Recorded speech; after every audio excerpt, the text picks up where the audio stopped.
Here we go. Steelers, Niners, Sunday. Sounds like there might be a little rain, but other than that, weather's pretty decent. We're going to talk about both sides of the ball, just previewing the game, all my thoughts off the top of my head. My first thought, though, is I expect a very close game. If it's a blowout, I think the Niners blow out the Steelers, but I really don't think that's the case. I can't imagine a world where the Steelers blow out the Niners. I mean, that just seems far-fetched to me. But where I was going with the close game thing is if I'm the Niners, I'd be very worried about my kicker situation right now. It still seems up in the air, certainly not a strength. And, you're kicking in a strange place, even if it's Matthew Wright. But either way, if it comes down to a kick, I think that gives the Steelers an advantage. I know the Steelers' special teams wasn't tremendous last year, but it was pretty tremendous in the preseason. They have a whole new core, and I'm a Harvin believer now. But enough of special teams. When the Steelers have the ball.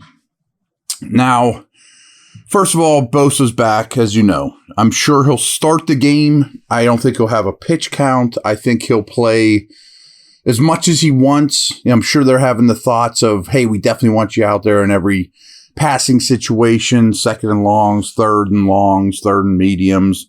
But I bet he starts 1st and 10 on the first play of the game and maybe doesn't come out. That being said, he last year, even when he was healthy, was only a 74% snap count guy. So he takes himself in and out of games much like TJ does as well. I mean, these guys just play with extreme energy and need a breather here and there.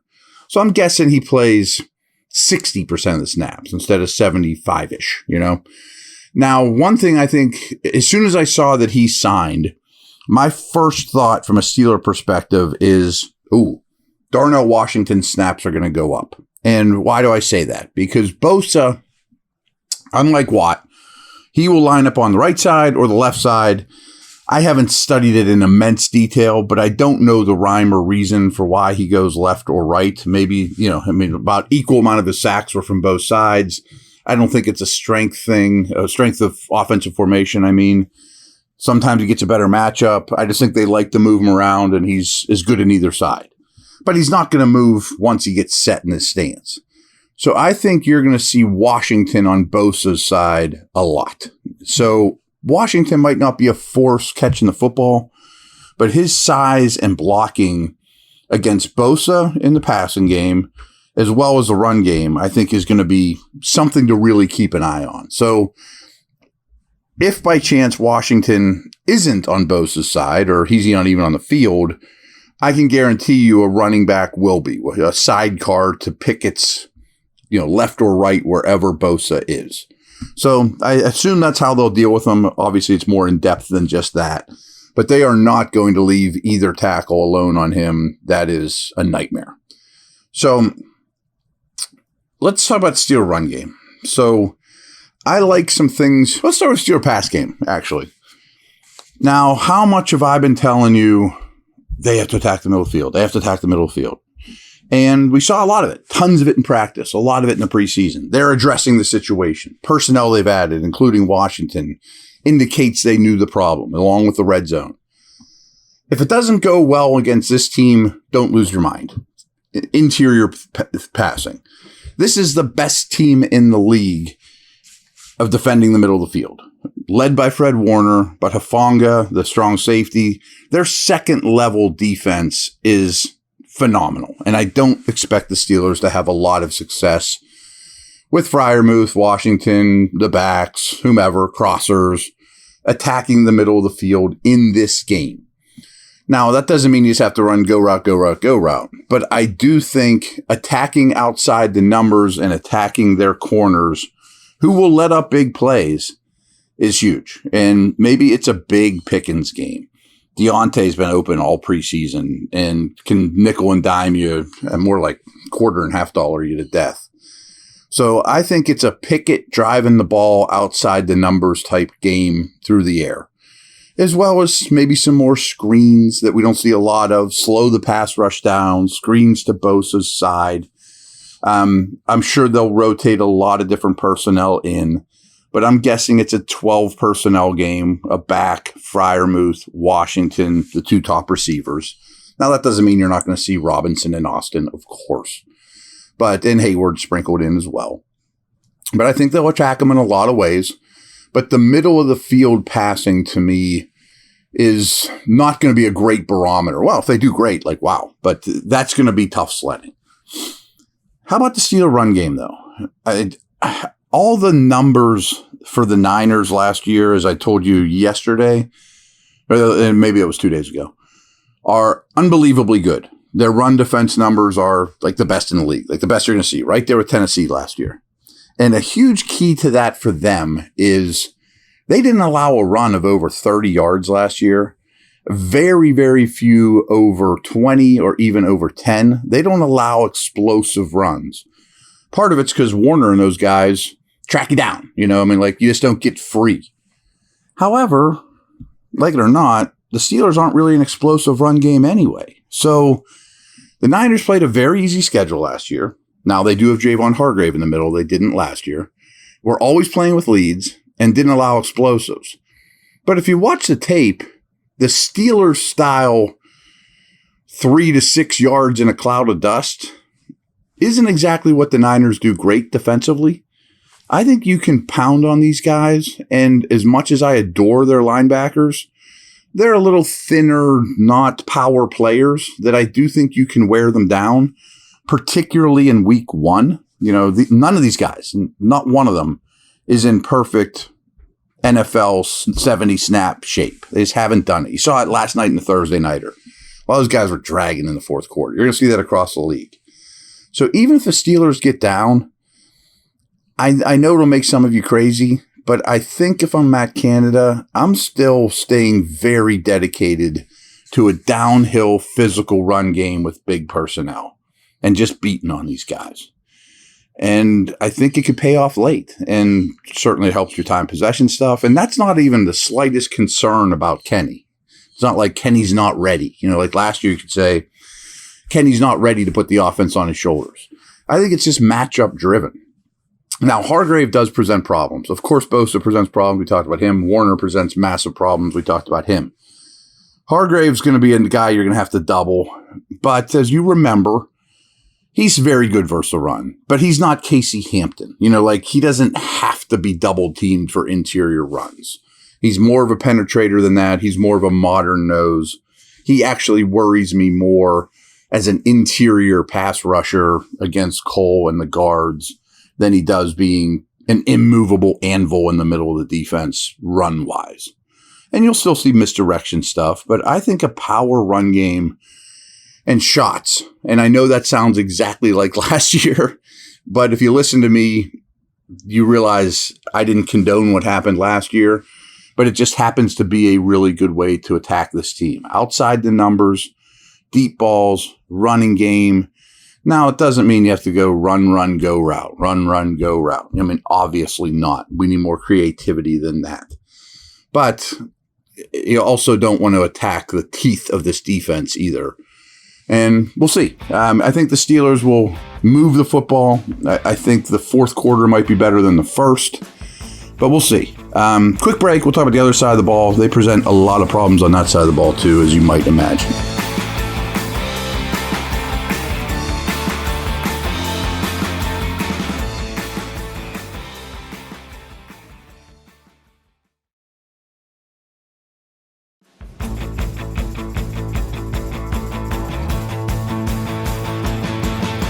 Now let's start this conversation with the Niners' offensive line.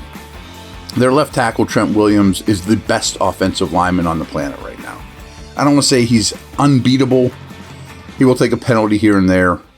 But on 3rd and 1, you run behind Trent Williams. You don't help him in protection. Alex Highsmith is going to have a long day. That doesn't mean he'll have no tackles, no production at all.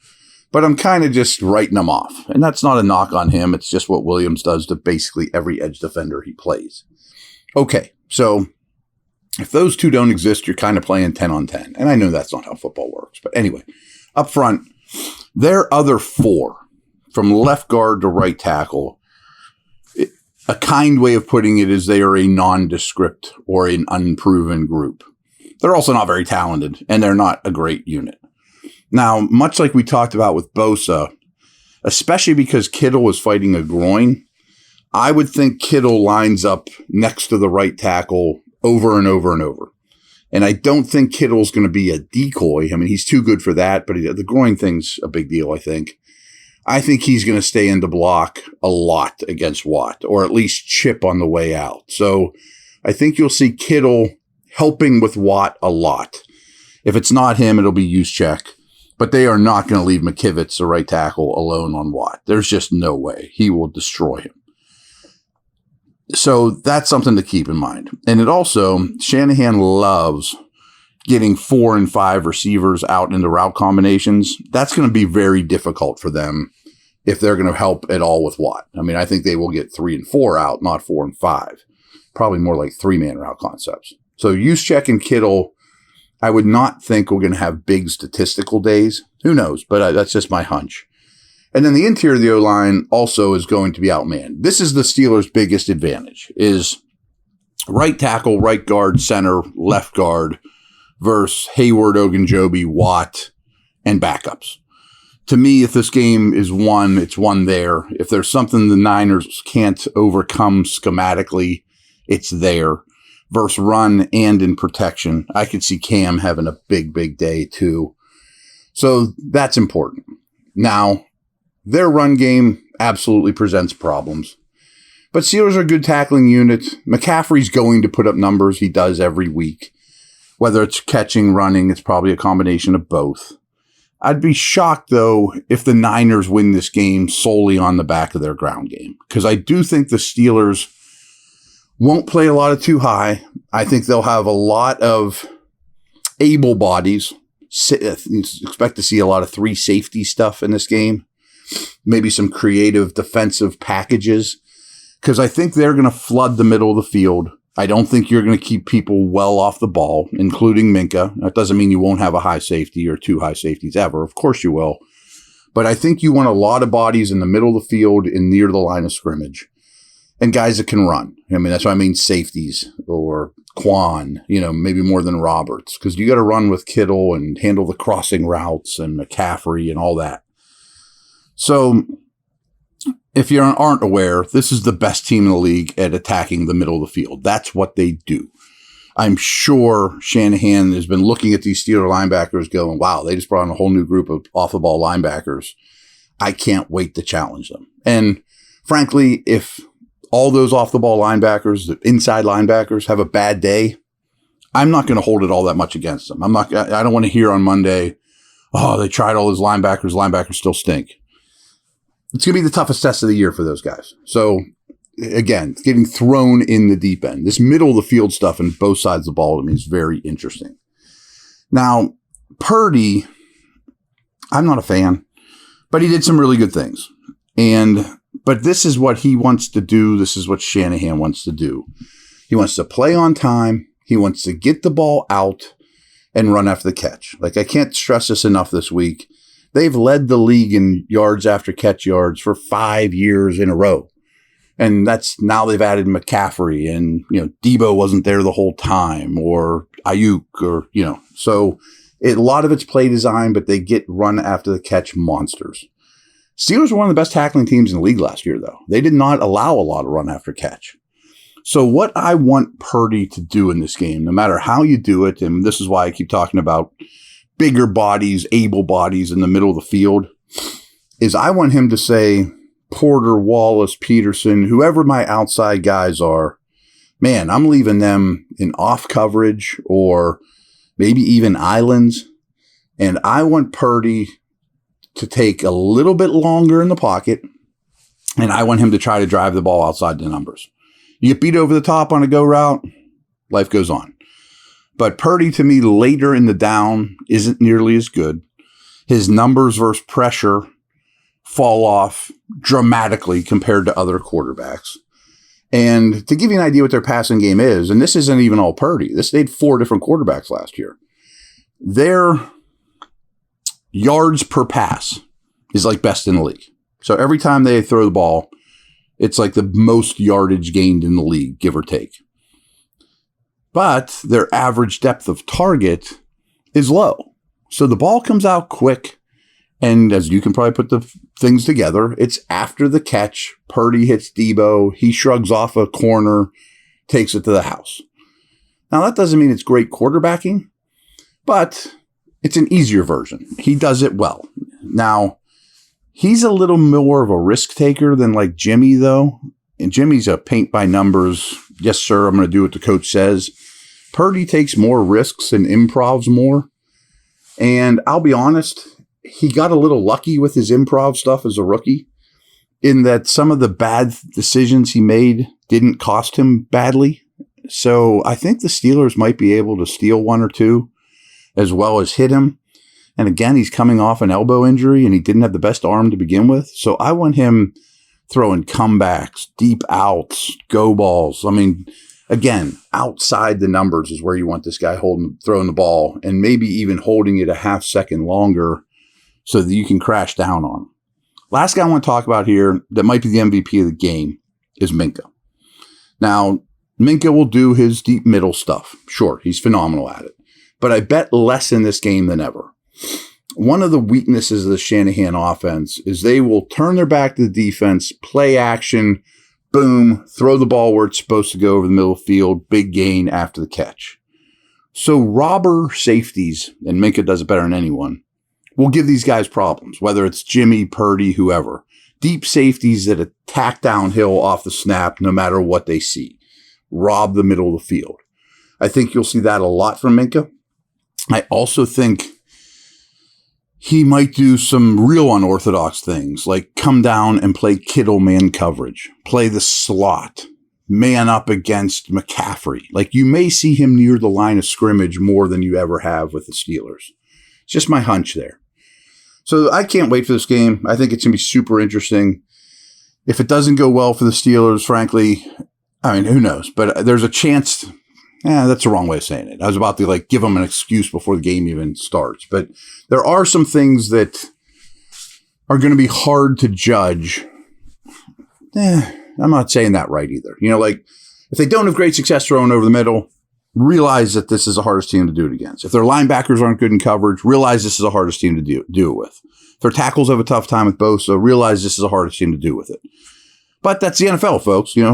So be it. No one's crying for you, I have the Steelers win this game 24-23. I think the kicker situation is big. I think special teams could weigh more in this game than we think.